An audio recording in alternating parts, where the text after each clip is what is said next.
Hola amigo, amiga! Ayan, magsa-self bag raid tayo, o di ba? Hindi talaga ako mahilig ng malaking bag, guys, lalong-lalo na't gagala kami. Ayan, anong nandito sa loob? Ayan, meron tayong hand sanitizer at etong bubble gum. Syempre, dapat fresh.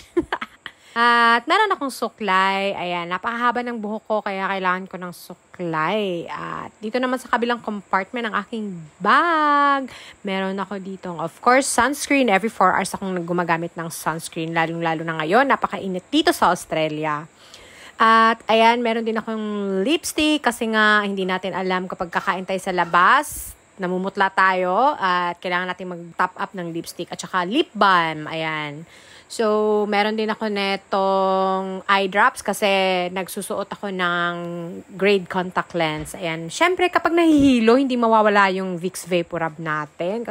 Syempre, babae tayo. Dapat may baon-baon tayong panty liner and wet wipes. Ayan. Kailangan natin ng wet wipes. Lalong-lalo na kapag nasa labas ka. So, ayan, meron ako dito ang aking bank card at mga rewards card. So, yun lang yung laman ng aking bag, guys. Lalong-lalo na sa napakaliit na bag. So, ayun lang. Thank you for watching. Bye!